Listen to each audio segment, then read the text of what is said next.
तर नमस्कार मित्रांनो, स्वागत आहे तुमचं महेश गायकवाड व्लॉग्स या चॅनलवरती आणि आजचा हा व्हिडिओ हा खास खूप लोकांना काही YouTubeच्या संदर्भात अडचणी आल्या त्या संदर्भातच हा आजचा व्हिडिओ मी बनवत आहे. तर तुम्ही व्हिडिओ हा कुठेही स्किप न करता शेवटपर्यंत बघा, एवढीच इच्छा आहे.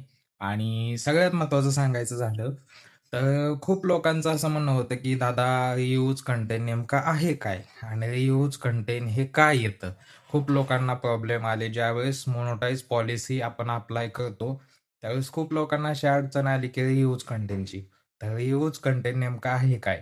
रियूज म्हणजे जसं की आपण म्हणतो की एखादी वस्तू ती आपण पुन्हा वापरण्यात आली, तर त्याला रियुज्ड म्हणलं जातं. म्हणजे थोडक्यात त्याचा त्या शब्दाचा अर्थच तो आहे, की आपण दुसऱ्याचं काहीतरी घेतोय, ते वापरतोय, डबल-डबल तेच-तेच गोष्टी होतात. त्याला रियूज कंटेंट म्हणतात. तर त्या पद्धतीने चॅनलला पण ती पॉलिसी आहे YouTubeची, की रियूज कंटेंट. तर विषय असा आहे, की ज्यावेळेस आपण एखादा व्हिडिओ येतो, जसं की शॉर्ट व्हिडिओ, रियूज कंटेंट हे जे आहे, हे साधारणतः कशासाठी येतं? हा पण मुद्दा आहे. कशासाठी येतं म्हणजे लाँग व्हिडिओसाठी येतं का शॉर्ट व्हिडिओसाठी? हे पण आपल्याला समजणं तितकंच गरजेचं आहे. रियूज कंटेंट हे शक्यतो शॉर्ट व्हिडिओमध्ये येतं. ते कशा पद्धतीने येतं ते पण सांगतो तुम्हाला. जर सांगायचं झालं तर तुम्ही एखादं दुसरं म्हणजे शॉर्ट व्हिडिओ आलेला असतो आपल्याला. आपण स्क्रोल करतो त्यावेळेस शॉर्ट व्हिडिओ येतो. शॉर्ट व्हिडिओ आल्याच्या नंतर ना आपण त्याच्यावरती क्लिक करून त्यांचं जे म्युझिक आहे त्याच्यावर आपण स्वतःचा व्हिडिओ बनवण्याचा प्रयत्न करतो. जसं की आपला फेस, आपलं जे काही रिएक्शन असेल ते आपण त्या व्हिडिओवरती देतो. जे मग कॉमेडी कन्सेप्ट असू द्या, दुसऱ्याचा तो उचलून आपण म्हणजे त्याचं हेच केलं ना, कॉपीच केली ना, त्या गोष्टीला आपण रियूज कंटेंट म्हणतो. YouTubeची पॉलिसी अशी आहे की तुम्ही जास्तीत जास्त स्वतःच्या व्हॉईसमधले स्वतःचे जे काही कंटेंट असतील ते स्वतः बनवा.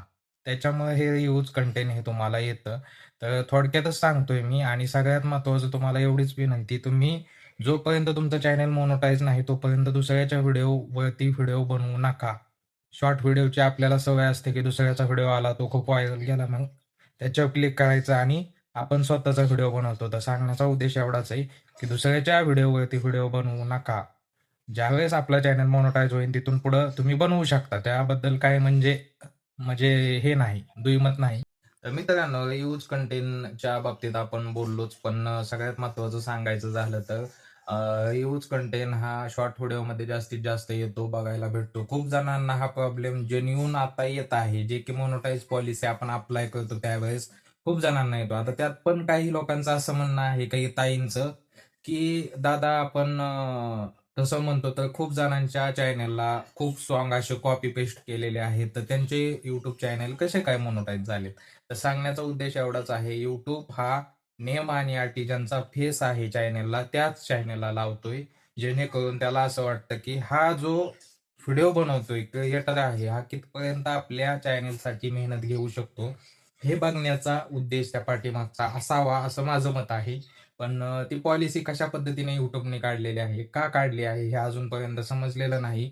कारण कॉपीराईट क्लेम हे आपल्या लाँग व्हिडिओला येतं हे तर सगळ्यांना माहिती आहे. पण रियूज कंटेंट हे शॉर्ट व्हिडिओला का काढलं आहे, हे अजूनपर्यंत मलाही माहीत नाही.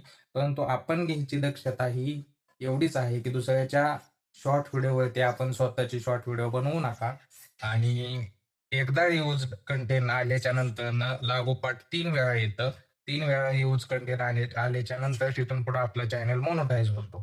तर एवढंच सांगायचं होतं आणि अजूनही तुमचे काही प्रश्न असतील तर कमेंट सेक्शनमध्ये टाका. मी त्या प्रश्नाची उत्तरं 100% तुम्हाला देईल. तर चलो बाय बाय. टाटा.